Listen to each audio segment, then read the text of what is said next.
Então vamos começar assim, ok, a pessoa tá lá em casa assistindo a gente e ela fala assim, Cris, mas o que eu vou falar de investimento? Eu tenho R$100 na conta, como é que eu vou, o que você tá falando, maluca? Eu só sei que é pra deixar na poupança. Então a pessoa que tá lá em casa assistindo a gente agora, que sobrou R$100 ali, todo mês ela só pode 100, de repente, tá? Qual é o primeiro passo? Agora, ela que tá assistindo a gente. O primeiro passo é você fazer sobrar o 100. Então, não é se sobrar 100.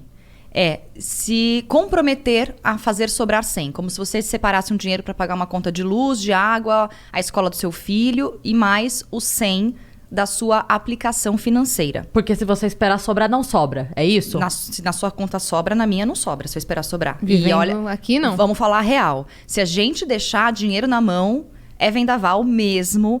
Eu sou uma pessoa gastona, eu gosto de consumir, mas hoje é muito diferente a minha relação com o dinheiro. Então, mesmo hoje, se deixar na conta, não sobra, tá?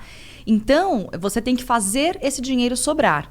Isso como se fosse uma prestação, é isso? É uma prestação, é um boleto que eu chamo de boleto do eu. Então, maravilhoso, você se paga. Logo que você receba minha grana, se você é assalariado, CLT, ou se você é prestador de serviço, autônomo, ou tem clientes, na primeira grana que entra, no começo do mês, você se paga. Você paga o aluguel, não paga? A água, a luz, é a mesma coisa, boleto do eu, carimbado. Aquele dinheiro tem que estar reservado. Se no final do mês ainda sobrar um pouco mais, melhor ainda, você investe essa outra parte também. Você sabe que eu conheci um cara uma vez que era investidor e tal, e ele, enfim, já tinha mais idade, mas ele falava assim que quando ele começou, ele guardava 10%, que era tipo uma, né? Isso. E ele falava assim, que a meta dele era guardar 90%, e que ele já tava em 40 e pouco, que aos pouquinhos ele ia subindo o quanto guardava, mas ele falava assim, a minha meta um dia é só gastar 10% do que eu ganho e conseguir inverter essa balança. É possível? Isso é completamente possível. Inclusive, é possível você ter um retorno de 100% e não precisar mais trabalhar vivendo somente de rendimentos. Isso se chama liberdade financeira. Se você hoje precisa trabalhar para viver, você não tem liberdade financeira. Por exemplo, quantos meses de custo de vida vocês têm guardado? Se vocês pararem de ganhar dinheiro hoje, quanto tempo vocês conseguem se manter? 3 dias exatos. 2 minutos. Se eu for pra casa da minha mãe, uns 10. Tá, não tem casa de mãe. Não tem casa de mãe, não tem. Tô contando aqui esperando eu morrer. Tá, vai demorar pra você morrer, porque tu é novinha. Então você acha que esse seria o segundo... Você falou que o primeiro passo é fazer sobrar o 100. Exatamente. Né? O segundo passo é ter essa reserva? Então, a primeira coisa que um investidor deve fazer é ter uma reserva de emergência. Reserva de emergência, como o nome diz, é para emergências. Não é para comprar brusinha, não é para tropeçar num show, é emergência. O que é emergência? Ficou doente, precisou de um hospital, de alguma coisa, não tem convênio médico. Vai, um exemplo. Ou alguém da família precisa de uma ajuda financeira. Ou você perdeu o emprego e você precisa ter como se sustentar. A reserva de emergência, ela tem que ter... os especialistas, né, os analistas, os educadores financeiros indicam 6 meses do custo de vida. Não é o seu salário, é 6 meses do que você gasta por mês. Exatamente, das suas contas todas, tá? Então se você soma lá seus gastos, a pessoa coloca, sei lá. Deu R$1.000 por mês. Tá bom. Então você teria que ter uma segurança de R$6.000 numa reserva de emergência. Esse é o primeiro passo, guardar esse dinheiro. Numa reserva de emergência. Isso vale pra qualquer pessoa? Tipo CLT ou empregado? Se você for CLT, uns 6 meses é legal, a não ser que você seja uma pessoa muito aflita, angustiada, medrosa, você pode deixar um pouco mais. Tá. Pra quem é autônomo, freela, quem não tem um contrato assinado com o cliente, que sabe que vai cair, é legal ter pelo menos 12 meses. Porque, gente, quem passou pela pandemia no ano passado, e todos nós passamos, sentiu o baque de não ter uma reserva. Então, quem tinha reserva financeira ficou muito mais tranquilo do que quem não tinha. Não foi gostoso, não foi confortável, foi difícil, foi punk. Mas, por exemplo, às vezes você não precisa nem perder o emprego. Você só teve o salário reduzido. Que só já é uma palavra bem ruim de usar, né, gente? Você as contas não reduziram. Exatamente. Você conseguiu até prolongar algumas contas, alguns financiamentos foram postergados, aluguel, isso foi bom. Alguma coisa aluguel, assim. Diminuir e tal. Mas a verdade é, mesmo que tenha redução de salário, por exemplo, durante um período específico, você tem 6 meses completos. E aí, claro que numa situação de crise, você aperta os cintos um pouquinho mais, sempre tem gordurinha para tirar e facilita. Mas, se você não tem a reserva de emergência, você vai apelar para quem? Parente que você tem que contar com a boa vontade também do povo querer te emprestar dinheiro, se é que vão ter, amigos e tudo mais, ou banco. Empréstimo do banco. Juros. E ainda assim, não teve... muitas pessoas quebraram nos seus comércios e pessoas físicas não conseguiram muito crédito na época da pandemia, porque os bancos estavam com medo de emprestar dinheiro. Claro, lógico. Então, a reserva, ela é a melhor amiga de qualquer pessoa que tem boleto. Se você não tem boleto, aí, sei lá, você vive... Não tem o... Paris Hilton. Sei lá. Pronto. Você não tem... mas a Paris Hilton tem um agente financeiro cuidando da fortuna dela. Você pode ter certeza disso. Claro. Mas é qualquer pessoa que pode fazer essa reserva, que consegue hoje fazer essa reserva? A diferença é o tempo que vai levar para você construir a reserva de emergência. Tem muita gente que quer pular essa etapa, porque a reserva de emergência ela é um dinheiro que fica numa conta, numa aplicação financeira que não é a poupança, tá? Qual que é? É um investimento de liquidez diária que renda a taxa básica de juros, que é a Selic. Hoje está em 2%.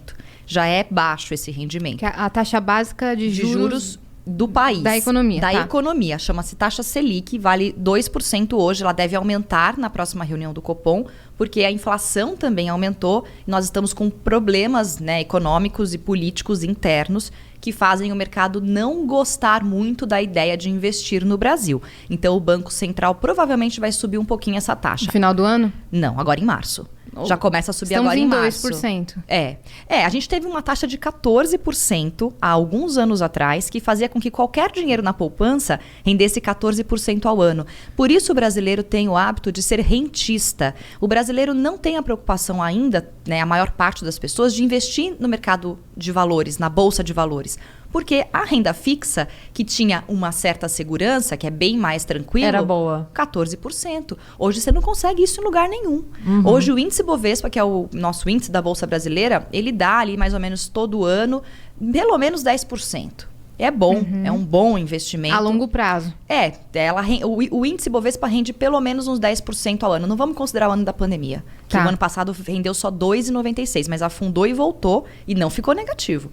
A taxa Selic, 2%. Aonde eu coloco esse dinheiro da reserva de emergência que não é na poupança? Se a pessoa for, por exemplo, eu tô considerando que tem todo tipo de gente assistindo, desde empresário, autônomo, CLT, enfim. A pessoa pode falar assim, não, eu sou concursado. Eu não vou perder o emprego, Fabi, eu não quero fazer a reserva de emergência. E aí?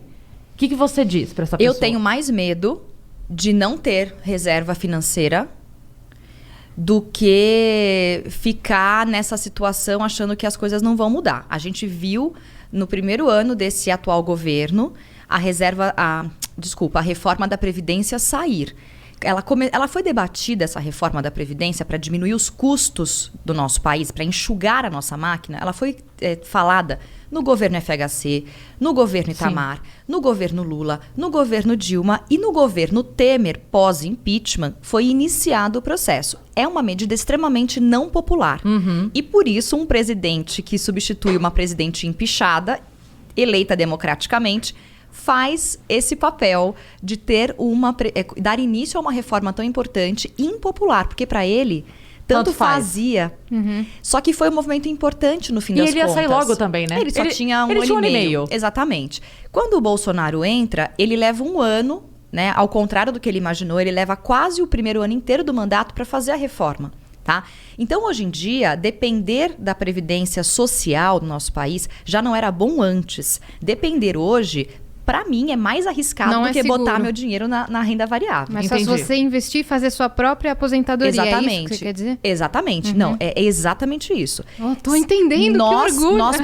Nós devemos lutar para ter uma boa previdência social. Eu acredito nisso. Né? O nosso país tem que dar condições para as pessoas mais velhas, que já se aposentaram, mas nós temos uma dívida imensa. E se a gente não fizer a nossa parte, talvez você tenha dificuldades lá no futuro. Como eu não quero depender de talvez, passar perrengue, eu vou fazer a minha parte agora. E se lá na frente a gente tiver com o país equilibrado, com as contas boas, sobra mais para mim. É esse o meu pensamento, tá? Então, a reserva de emergência, só para responder a pergunta, não é na poupança, porque a poupança hoje rende menos do que a Selic. Menos que todas, né? É negativo. Você botou 1.000 lá, daqui a um ano vai ter menos de 1.000 na poupança hoje em dia. Você vai colocar no Tesouro Direto Selic, que justamente acompanha a taxa Selic, e você pode retirar a qualquer momento exatamente como uma poupança. só que você tem a liquidez diária, a cada dia ela rende, ou num CDB, que é uma renda fixa básica, que é associada a CDI de 100%, que é a taxa Selic. Isso daí também, liquidez diária. É o mais simples do simples do simples. Nem todo banco tem um CDB de liquidez diária 100%. Nem todo banco sem cobrar taxa, nem todo banco com a saída zero. Né? Exato. Agora, os bancos correram atrás do prejuízo. Os bancões, os 5 maiores bancos do país. Aqueles bancões, todo mundo sabe o nome. Pode falar, não tem problema. Bradesco, Itaú, Banco do Brasil, Santander. Caixa Econômica, Santander, Itaú Unibanco. Toda essa galera correu atrás do prejuízo, porque o Tesouro Direto popularizou muito. Então, o que eles fizeram? Antes se cobrava uma taxa, eu banco fiz sem ser cobrava... pelo banco. Tudo bem, você fez por uma corretora, Foi, provavelmente. foi. Tá ótimo. Porque o Tesouro é o investimento mais básico. Você paga uma taxa de 0,25 por ano para B3, que é a Bolsa Brasileira, que armazena, né, que coordena essas compras e vendas do Tesouro, que é um título do governo. O Tesouro Então, é um título brasileiro. Você empresta dinheiro para o governo para financiar projetos. Então, esse projeto é sediado pelo governo? O Tesouro Direto são títulos públicos do governo. Do governo. E antes que você faça essa cara de susto, e se o país quebrar, não receber meu dinheiro, isso é praticamente impossível. A gente tem N reservas e todo o Tesouro tem o Tesouro não é garantido pelo Fundo Garantidor de Crédito, o governo garante. Mas todos os investimentos de renda fixa, a maioria deles tem uma garantia de até R$250 mil. Se o banco quebrar, Sim. o FGC te garante esse valor. Te ressarce? Te ressarce. Os bancos ficaram tão preocupados com tanta gente entrando nas corretoras para comprar o Tesouro, que eles tiraram a taxa deles. A B3 Que era alta. Altíssima. Eu lembro que quando eu fui ver a primeira vez, eu posso estar falando besteira, eu acho que era 5% do Itaú. E aí tinha outras empresas que era 0. Eu falava assim, gente, mas por que eu vou fazer com vocês então, Quando você entra no aplicativo do banco em investimentos, não é nada didático, né? É um montão de informações e risco não sei o quê, risco alto, risco baixo, risco médio e umas porcentagens que quem não entende... Sim. Então, isso investe. É verdade. Eu acho que, ao mesmo tempo que eu acho realmente que é difícil para muita gente, para a maioria das pessoas, porque se não fosse assim, a gente não teria R$1 trilhão na poupança hoje em dia. Nós temos R$1 trilhão na poupança. Muita gente está literalmente rasgando dinheiro na poupança, porque não tem informação suficiente ou tem medo de perguntar para o gerente, não confia, não entende. É muito difícil fazer essa tradução. E também porque o gerente tem meta para bater, ele vai empurrar produto goela abaixo, porque a gente sabe que isso acontece. Então ele tem a meta dele para bater, ele vai falar, faz aqui comigo essa carta aqui de não sei o quê, e você acaba entrando no... Faz esse seguro. Exatamente. Tem que tomar muito cuidado com esse tipo de coisa. E as pessoas, às vezes, acham que custa caro ter um assessor de investimentos, né? É gratuito, na verdade. Para você ter um assessor de investimentos numa corretora, você vai ter que investir, obviamente, na corretora associada àquela casa de assessoria de investimentos. Mas assim, esses investimentos básicos, o Tesouro Direto Selic, o CDB de liquidez diária, as rendas fixas, LC, que é a letra de crédito, LCI, letra de crédito imobiliário, tudo isso é empréstimo para construir prédio, letra de crédito da agrônoma, né, que é da agricultura, você vai lá e fomenta a agricultura no país, tudo isso não tem taxa. E os bancos cobravam, pelo menos o Tesouro, além da taxa da B3, uma taxa para eles pegarem o seu dinheiro e investir no Tesouro. Então a gente tem que começar... Então é assim que o banco ganha, né? Ele pega o seu dinheiro, cobra para pegar seu dinheiro e ele vai fazer o mesmo movimento que você faz sozinho numa corretora, né? É muito didático. Então tem que estudar um pouco.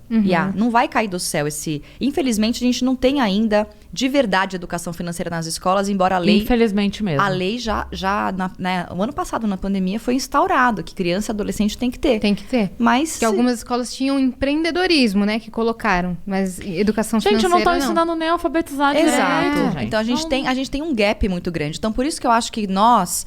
que temos acesso à informação, e quem está acompanhando aqui a gente nesse podcast, nessa conversa, sabe, se você tem amor pelo seu dinheiro, né, pelo seu bem-estar, porque não é pelo dinheiro, eu sou fã do dinheiro. Eu sou fã do que o dinheiro pode trazer para mim, né, e derrubar esses mitos, né? A boa comida, a tranquilidade, a viagem. Uma boa viagem, uma casa segura, um médico que você pode acessar quando você tem alguma doença, segurança algum problema. para sua família. Segurança para sua família. Saber que você vai chegar com 60 anos, não precisar trabalhar 12 horas por dia para pagar as contas. Talvez você queira trabalhar 3 6 horas por dia somente. Por enquanto é só a Sim. Maísa que vai aposentando. A Maísa e aquela Larissa Manoela Só também, as né? Que é duas. aquelas Não, a Larissa duas- Manoela Nossa já tem Senhora. 4 ou 6 casas vários lá na países. Disney. É isso, né? Tô acho esperando que- ela terminar pra ver se ela quer namorar comigo. Porque Eu ela acho. leva todos Porque ela os leva pares todo mundo românticos. pra Disney. Ela terminou, inclusive, tá? Tá solteira. Larissa, me liga. Larissa, liga aqui pra Cris, que ela faz qualquer negócio desse... Tô entendendo o movimento dela aqui.